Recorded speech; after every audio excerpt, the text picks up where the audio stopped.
bukan siang namun sudah ngejam. Siang.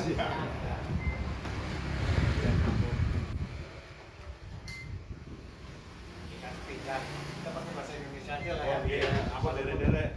Saya orang Jawa Tengah tapi kok ya rada angel-angel kan gitu. Sesuai ning Jakarta. Nama saya Haris Hartanto. Aslinya Purbalingga, Pak.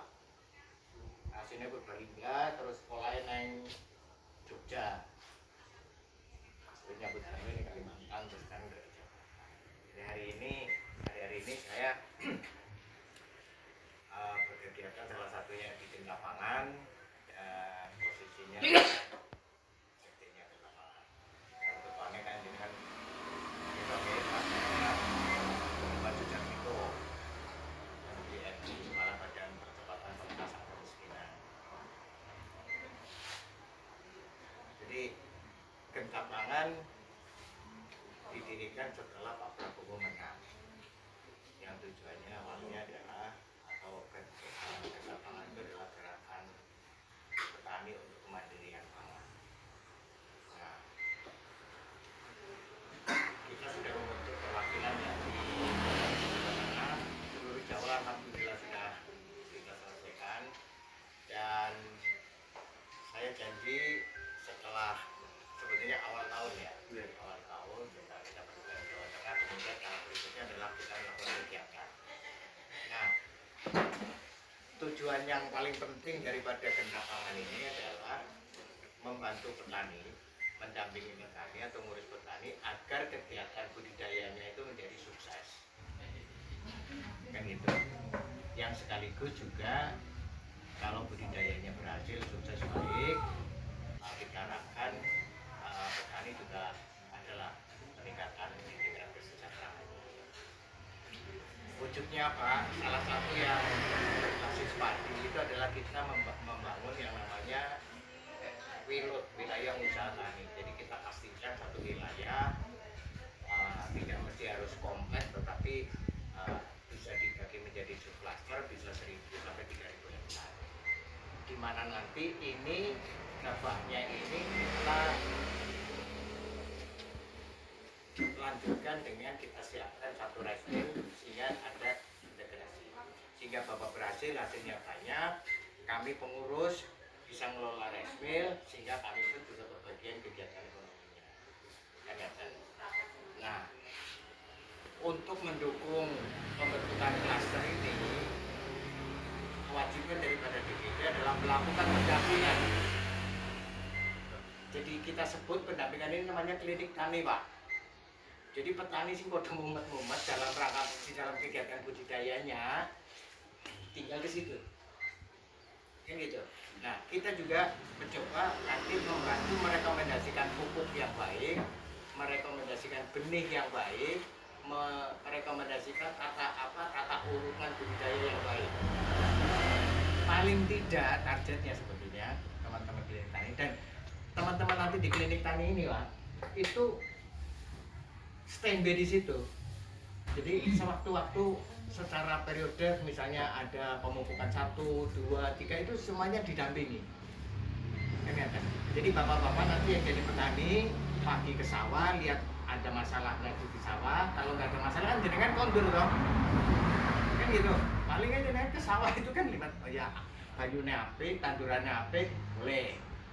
Kan gitu. Nah, ketika seperti itu klinik tani nggak penting, tetapi begitu nanti jenengan kena terlambat mupuk gara-gara sampean mungkin lupa atau kemudian memang nggak sempat atau yang lebih cilaka kan masanya pupuk bocah sekolah kudu bayaran, jadi ini duit nggak pupuk atau nggak bayaran sekolah kan gitu ya kan. Ini kan kadang-kadang kita masalahnya tuh sepele sebetulnya, terlambat mupuk kan gitu, wis terlambat, begitu terlambat di joknya banyak yang hari ini lapar, begitu dikasih makan sakit mau gitu.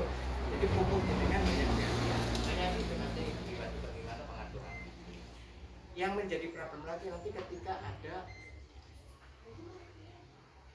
masalah di tanaman. Ini jauh nih Pak, kadang-kadang teman-teman saya ini mereka kan setelah sakit. Ini gitu ya. Setelah sakit baru oh tanamanku kena sakit. Nah, padahal kita begitu ada sakit, treatment kita seakan-akan tanaman ini baru sakit. Padahal sudah anfal itu tanaman tadi kita. Nah, kalau nanti ada teman-teman yang sudah ini gejala aja, mari kita sudah antisipasi. Jadi di situ kan pertanyaan satu masalah pertanyaannya itu kemarin saya itu ada 6 atau 7. Ini tanamanku kenapa? Ini penyakitnya apa? Kan gitu. Cara ngobatinya gimana? Obatnya apa? Beli obatnya di mana? Kan gitu. Harganya berapa? Cara menanganinya gimana? Itu satu penyakit itu 7 pertanyaan. Nah, ini yang kadang-kadang bikin kita pusing gitu. Wis penyakitnya anyar, obatnya gunanya bianane. Nah, maka dari itu klinik tani menjadi penting karena klinik tani akan melahirkan klaster nanti akan melahirkan integrasi. Sehingga dari sini budidaya berhasil, integrasi berhasil, nilai tambah ada. Petani punya haknya sendiri, tapi kawan-kawan yang ngurus juga punya haknya sendiri. Nah, yang kedua ini terkait dengan kepentingan pulau mriki ya. Salah satu kebutuhan daripada klinik tani atau kegiatan dan secara umum di klaster budidaya adalah benih. Benih itu yang harus kita rekomendasikan adalah benih yang diproduksi oleh saudara kita sendiri yang memang sudah kudu benar, benihnya bagus, diproduksi dengan cara yang bagus, dan kapanpun saya pakai pasti terjamin kebagusannya. Lah ngerti tuku nang pinggir jalan, Pak. Wingi bagus iki mbuh. Ternyata. Nah, kita harapkan dengan bukannya kelompok itu, Pak. Jadi dengan nanti memproduksi benih, bagaimana benihnya nanti kita masukkan ke genta untuk dipakai di klaser-klaser itu. Cuman ya kuwi Pak, setiap ada teman-teman kita melakukan pembentukan klaster di wilayah usaha budidaya, wilayah usaha tani berbasis padi, hasilnya harus lebih tinggi daripada yang existing. Lah kan nggak didampingi kita orang lo hasil orang lo penambahannya nggak percuma lah. Aku nggak pupuk misalnya pakai benih jenengan ternyata sama. Saya berguna.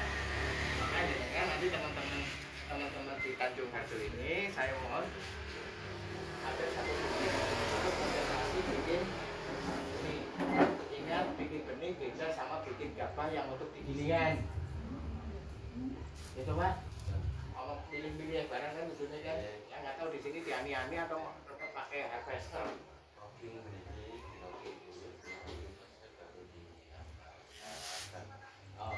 Sisanya baru dimakan, yang dipilih benih atau yang itu benih yang dipilih nanti dimakan. Oh yang dipilih malah yang dimakan? Enggak, maksudnya yang diani-ani yang di robbing itu loh dimakan, yang di robbing. Oh yang di robbing dimakan, sisanya malah itu yang untuk potong. Tinggal pengeringannya gitu. Saya kira itu Pak. Jadi kebutuhan kita itu saya harapkan nanti bisa menjadi sentra benih untuk mensuplai kegiatan teman-teman kita di Jawa Tengah. Cuman pesan saya Pak, jaga kualitasnya karena memang kita semua itu benih resmi atau kategori benih beneran yang dipakai sama petani kita kan baru 50%, sisanya kan simpenan. Ya kan orang jenengan juga gitu kan, anak tunggu eman-eman pada wijine kan gitu. Ya gitu. Ya nggak apa-apa, ya kan, waduh dukule kan gitu. Maka dari itu produksi beras kita rata-rata di Indonesia itu masih di angka 5,4 ya Pak. Padahal biro Pak, asinnya Pak. Asinnya biro. Bisa berapa? Bisa 7, bisa 8, bisa 10, bisa 8. Nah, tuh Bapak. sampean itu untuk senangnya kita gini, petani kita ini senangnya itu nyanyiakan yang 2 ton. 2 ton itu hilang gara-gara kita terlambat pupuk. Ngirit sekilo 5.000. Ya kan gara-gara ngirit 5.000 kan sama gak pakai detail karo toko benih gitu ya. Jadi ngirit 10.000 per kilo padahal butuhnya cuma berapa?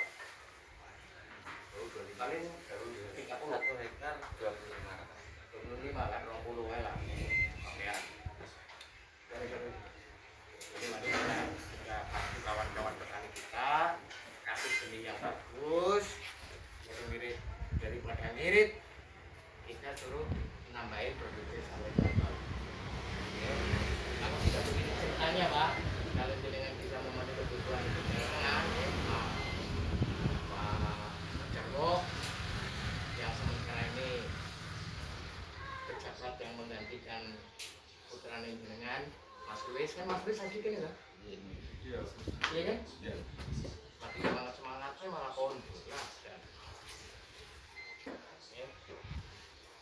Ada sih nih yang pakai seragam petani milenial loh. Salah ini jiwanya Pak. Mbak Kakung pakai tapi jiwanya jiwanya bukan umurnya semangatnya. Berarti kan menandakan bahwa kita itu krisis petani muda penerus krisis petani muda, makanya kita bikin rancangan biar petani muda itu tertarik gitu loh. Karena iya salah satu yang belum menguntungkan petani. Iya, yang salah satu yang tidak boleh kita wariskan petani itu menyedihkan. Nah, ya kan? Bagi anak-anak kita seakan-akan bertani itu menyedihkan. Dan terus padahal kalau angkatannya saya bisa sekolah karena bapaknya petani kan, cuman mungkin bapakku tani itu mungkin lebih sekolah hektar ya. Mbakku kan, kali mbakku kan gitu. Mbak turun ke tanah tidak berubah, masing-masing setengah hektar lah. Itu adalah jangan diwariskan. Nah, satu PR lagi juga terkait dengan kalau kita bertani seperti yang existing yang sekarang atau pola yang masih setengah manual ini, dan gitu mau kita rubah menjadi intensif, ini kan berarti hari orang kerja di sawah kan menurun nih Bang Ibu. Kan gitu. Nambah pengangguran loh. Seharusnya terjadi. Karena memang perkembangan zaman saat ini Belum tertarik anak muda. yang mau turun ke sawah itu STW. Kan ini gara-gara sampai nggak transplanter, ya kan? Mak kayak kan akhirnya apa tuh nandur. Ayo terus udah nyebut antuk duwe saka ndi kae? Sulam. Tapi nandure kae nyulam juga toh. Iya. Ya gitu. Ayo. Resiko daripada intensifikasi itu hari orang kerja di sawah kan turun. Ya kan? Itu juga menjadi pikiran kita nih. Mereka harus kita carikan pekerjaan di luar sawah. Ya kan? Sehingga sampean begitu nanti ini dijemur, dipilih, dipilah, dibungkusi, mantan-mantan yang tadinya ada di sawah sampean geser di sini. Oke. Nah, itu juga saling menentukannya itu. Oke, saya kira session pertama itu saya itu sebelum saya mengomentari lagi lebih jauh, saya pengen ceritain jenengan iki jenengan duwe apa.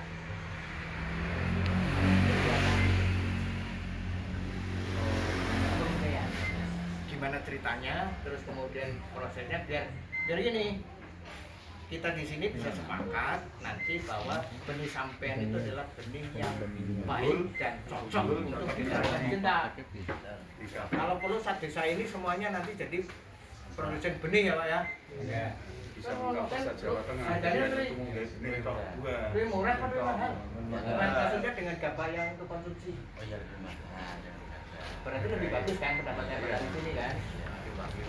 Oke. Assalamualaikum warahmatullahi wabarakatuh. Langsung ke mawon. Jadi awal mula kami terjun di penangkaran benih bersama teman-teman petani milenial di Sabudiarjo tentang PMDT sebutannya gitu. Jadi rekan-rekan inilah yang saya jempol yang selama ini sebagai penggerak dan juga pendamping sekaligus petani. Jadi tidak pernah disangka intinya. Padahal kami semua tidak ada yang beliau. Intinya gitu. Memang kami berpikir tujuan kami ingin memajukan sektor pertanian di desa kami itu. Memang itu bagaimana. Dan nanti kalau memang desa kami benar-benar sesuai harapan, imbasnya pasti ke tetangga desa. Itu harapan kami. Awal kami itu bekerja sama dengan perusahaan. Jadi tujuan kami selama ini di desa kami itu petani keluh kesahnya kuncinya di hilirnya di penjualan gabah. Selama ini di backup oleh tengkulak, jadi harganya tidak tentu. Itu awal kami mulai merintis di penangkaran seperti itu. Jadi harganya itu tidak main ya, murah banget gitu. Ya sangat merugikan petani. Sedangkan kami semua rekan-rekan itu selaku petani dan juga penggerak itu merasakan sendiri Pak. Jadi perjuangan dari awal pengolahan lahan sampai panen itu tidak main-main perjuangannya. Nah, di titik akhir tinggal hasil panen aja itu masih permainkan tengkulak. Itulah. Jadi kami punya hati tergerak untuk menjadi carane petani dan mendapatkan harga yang lebih. Akhirnya kita belajar untuk penangkaran benih. Karena dari perusahaan yang bekerja sama dengan kami di awal 3 tahun yang lalu itu menjanjikan harga di atas harga bakul pasar seperti itu. Nah, makanya kita coba di situ.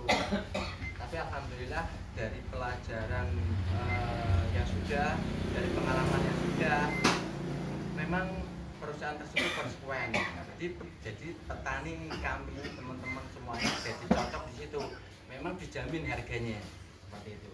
Misalkan harganya biasanya di pasar itu di angka 5.000, di sini bisa 52 sampai 55. Seperti itu. Contohnya seperti itu. Nah, dari situ kita belajar, terus akhirnya mengembangkan semakin banyak untuk penangkaran benih, dan sampai titik ini kita sudah menangani sekitar 200 hektar. Terus alhamdulillah dengan warisan yang diberikan sama almarhum kemarin dan juga almarhum sama kita semua sudah merilis untuk memperbesar, kalau bisa jadi desa kami ini desa sentral penangkaran benih. Nah, itu harapan kami semua. Dan cuman ada kendala yang saat ini kita itu baru melangkah masih banyak kekurangan. Satu, di sistem drainase di desa kami memang perlu diperbaiki. Satu, karena untuk menunjang produktivitas dari saluran tersier, sekunder, dan juga buangan itu belum maksimal seperti itu. Yang kedua, teknologi saat ini kita masih sewa, jadi kewalahan lah intinya. Kami sama teman-teman PMDT ini masih kewalahan tentang masalah transplanter penanaman. Kami sudah mengenalkan teknologi ke masyarakat dan masyarakat sebenarnya sangat responsif ya, sangat positif, tanggapannya sangat baik. Cuman ya itu kalau sewa dengan perusahaan pasti tentunya harganya mahal, dan yang kedua tidak bisa menjangkau lebih banyak, jadi hanya terbatas, itu aja. Terus yang ketiga masalah untuk penyemprotan. Jadi kami sudah mengenalkan drone. Jadi drone ini juga petani juga sangat antusias menerima. Nanti kita juga melakukan penyemprotan untuk fase vegetatif menggunakan drone juga.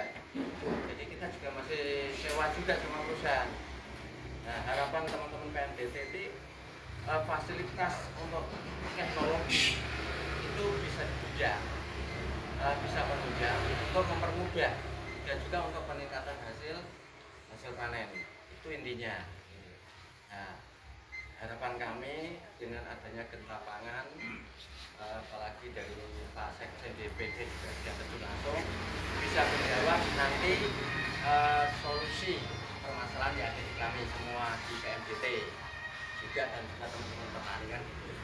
Yang ketiga, untuk pasca panen. Jadi waktu panen di sini kami dari PMDT belum mempunyai juga masalah alat kombi. Nah itu terutama untuk hasil panennya. Di sini selama ini kombi yang ada di luar itu wah kadang-kadang nempel rego itu pasti. Tapi kalau pas panen raya malah kalau nggak ada panenan lebih mahal lagi. Seperti itu sudah banyak sekali kendalanya sebenarnya. Nah, harapan kami Genta Pangan bisa turun dan PMDT ini nanti bisa terorganisir dan secara struktural untuk ekonomi di sistem pertanian ini bisa terintegrasi benar-benar yang dikatakan Pak Sekjen tadi. Memang itu sangatlah harapan kami itu benar-benar terwujud. Jadi nanti ada asas manfaat untuk pengurus dari PMDT, dari Genta Pangan Jateng, dan juga dari masyarakat petani kita sendiri khususnya. Nah, jadi ini tentunya kita akan melanjutkan di penangkaran ini tidak sekedar di satu wilayah. Jadi nanti kita akan dibentuk setiap wilayah karena ini sudah kita mulai sebenarnya. Contohnya di tetangga desa kami ini di bawah pimpinan dari Pak Lurah Pak Haris di Desa Curug juga sudah terbentuk. Di sana ada kurang lebih sekitar 15 hektaran. Terus di desa satu lagi tetangga sebelah lagi Desa Gaji juga ada 15 hektaran. Nah harapan kami nanti seluruh Jawa Tengah setiap desa itu ada sektor-sektor penangkaran benih dan dikelola oleh organisasi Genta itu sendiri, Genta Pangan kita sendiri. Nah, kan bisa buat income dari pengurus kita juga untuk masyarakat kita dan juga organisasi yang terkait kan itu harapan kami.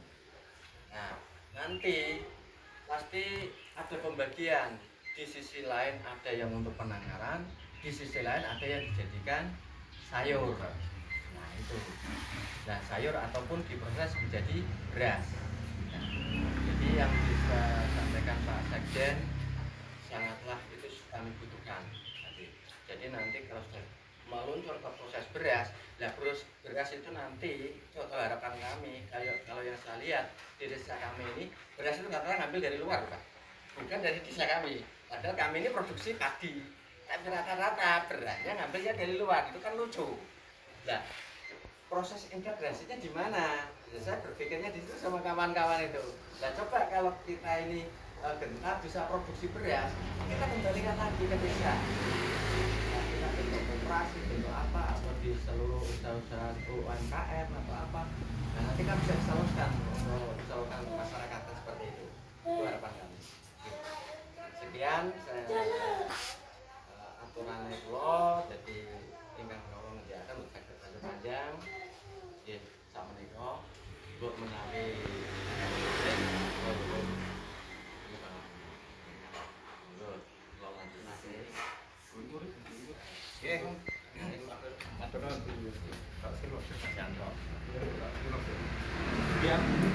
ya, jadi kita bikin pokoknya beginilah apa namanya kita sama-sama menjadi ikon Lebih rumah-rumah ini ya. Penakar kecil kecil ini kan banyak. Kita coba yang jadi semua petani kita harapkan yang ada di sini nanti bisa sebagai melakukan kegiatan budidaya yang tujuannya adalah menghasilkan benih. Menghasilkan beras, sayur, sama menghasilkan benih kan benten ini. Nah, pola budidayanya. Nah, itu lebih kita tahap pertama ini membangun ikon. Itu dulu. Kemudian kalau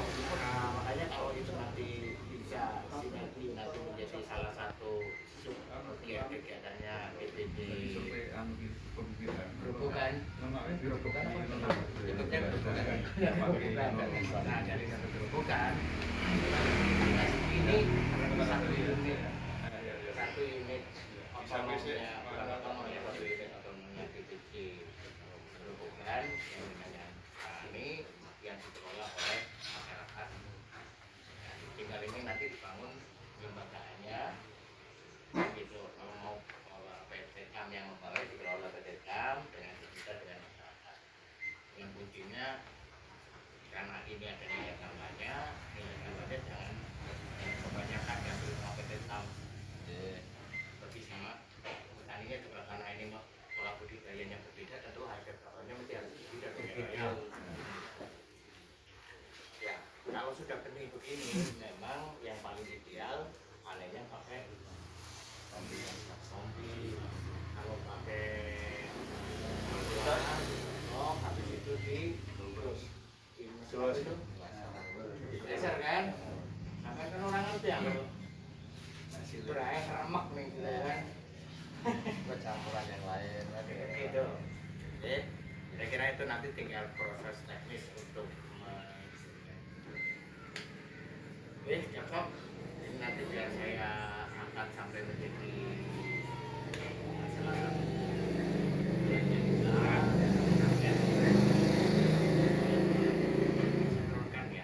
Sama jenis katanya bibitnya itu harus kita perlu. ya. Kalau sekarang yang masih ini apa? ini kari 32 sama yang 50 Udah dicoba yang 50. 50 sudah ditanam Bang. Kalau sini Baru tanam apa sudah pernah panen? Tapi Kalau baru ya itu ya. Kalau sini enggak. Kalau ini kan sudah jenis padi nasional itu. Ya, Dari 32 dari 54 ya. Makan 50 apa? 50 sama 32. 50 sama 32. 34. Kalau 32 kebanyakan sudah ya Pak ya? Sudah ya. Bagus ya. Masyarakat sebenarnya kan masyarakat petani itu mau jenis apa aja kan tinggal kesenangan aja ya.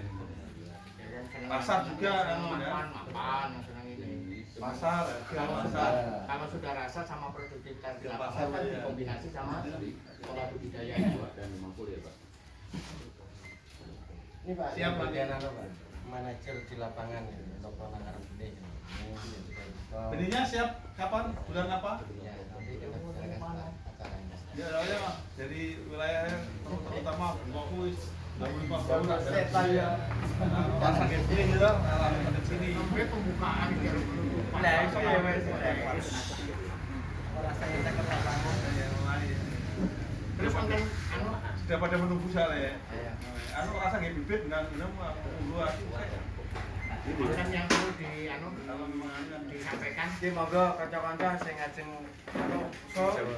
Monggo. Visi borong ya Pak Yanto. Izin tanya. Nggih. Assalamualaikum warahmatullahi Waalaikumsalam. Perkenalkan, nama saya Guntur dari Pemalang, Pak. Ya, ini ya Kami dalam perjalanan ke sini melihat alamnya itu rumputnya banyak-banyak gitu. Nah, ini di tempat saya itu sudah menggunakan 21. Nah, makanya tadi aku sempat heran, ini bibit apa ya? Kemudian usia apa melihat usianya pendek. iya enggak ini panjang tidak tinggi. Ini umur berapa? Ditanam. Kami di tempat kami itu sudah menggunakan maksimal itu 14 hari. Lain-lain Pak, coba. Mendingan berapa 14 hari? Iya. Di sini berapa hari Pak? Ya 2 kali lipat. 2 kali lipat. 2 kali lipat. Ya, sama, di tempat saya malah lebih lagi, sampai 40 hari. Iya. Jadi lihat Lihat lokasi. struktur Lokasi. tanah lokasi Wilayah. juga. Wilayah.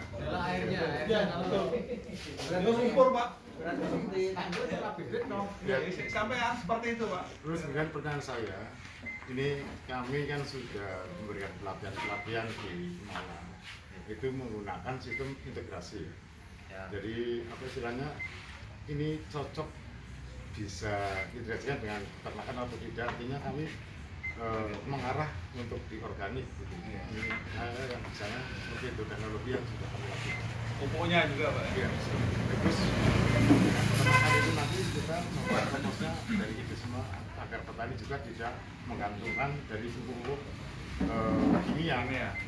Nah ini bapak yang di benih yang diproduksi di sini apa sudah dipersiapkan di sana atau hanya mengembangkan bibit tadi yang disebutkan 32 sama 50-nya itu atau sudah diuji cobakan non kimia atau belum, ini pertanyaan saya.